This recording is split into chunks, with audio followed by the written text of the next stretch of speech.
انگلیوں میں گھمایا اور کچھ سوچتے ہوئے بولا، ٹھیک ہے، میں تمہیں رقم دینے کے لیے تیار ہوں، لیکن یاد رکھنا فاطمہ، بزنس کا میرا ایک اصول ہے، مجھے وقت پر میری رقم واپس چاہیے، میں اس معاملے میں کوئی تاخیر برداشت نہیں کروں گا۔ فاطمہ نے بے بس خاموشی سے سر ہلا دیا۔ اس کے لیے اس وقت میران کی شرطیں اور اس کا یہ کاروباری انداز اہمیت نہیں رکھتا تھا، اسے بس اپنے بابا کی سرجری کے لیے پیسے چاہیے تھے۔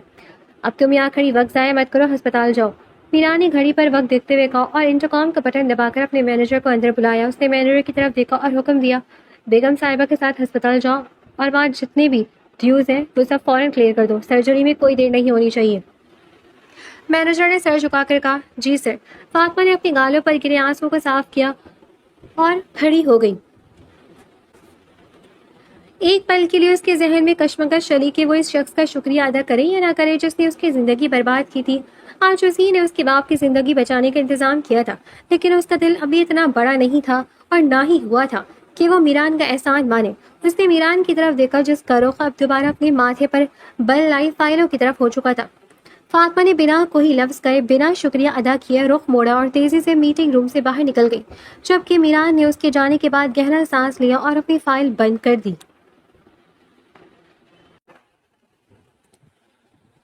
2 دن مزید اسی طرح خاموشی سے گزر گئے۔ ان 2 دنوں میں عائشہ اور ابتسام کے درمیان کوئی بات نہیں ہوئی، لیکن عائشہ نے اندر ہی اندر نئی منزل طے کر لی تھی۔ ابتسام جب بھی کسی کام سے یا ارد گرد کے ماحول پر نظر رکھنے کے لیے کوارٹر سے باہر جاتا، عائشہ فوراً حرکت میں آ جاتی۔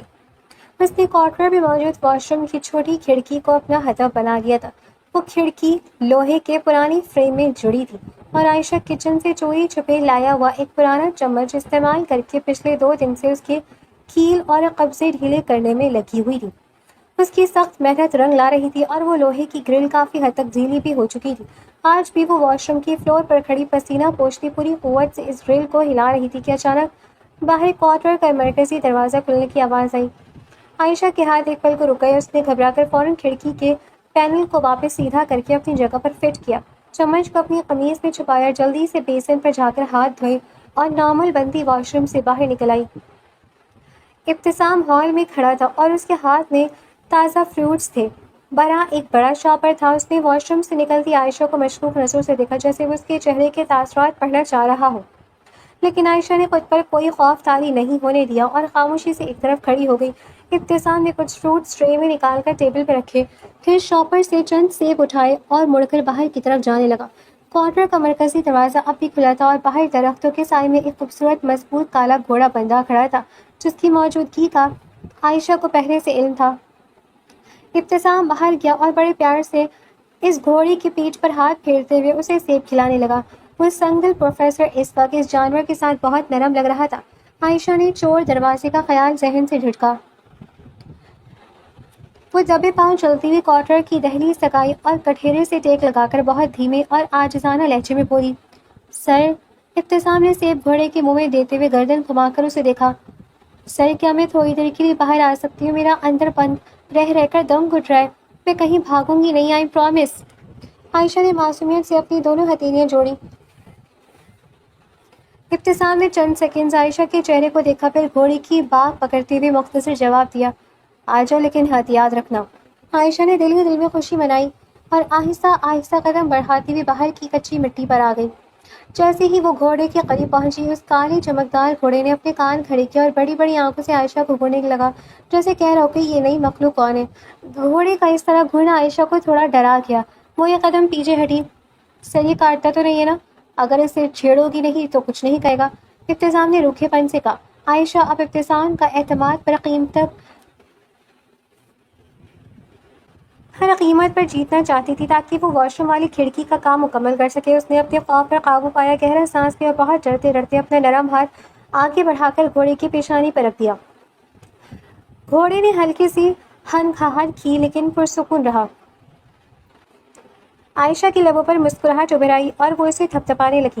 ابتسام وہیں کھڑا خاموشی سے عائشہ کی حرکت کو دیکھ رہا تھا۔ عائشہ چاہتی تو اس وقت جنگل کے سمت بھاگنے کا ڈرامہ کر سکتی تھی، لیکن وہ بالکل پرسکون کھڑی جانور کے ساتھ کھیل رہی تھی، جیسے اس نے واقعی اپنی قید کو قبول کر لیا ہو۔ عائشہ کا یہ بدلاؤ و فرما بردار رویہ دیکھ کر ابتسام کے دل میں اس کے لیے شک کم ہوا تھا۔ عائشہ کی محنت آخر کار رنگ لے آئی تھی۔ دوپہر کے وقت جب ابتسام باہر راؤنڈ پر تھا، عائشہ نے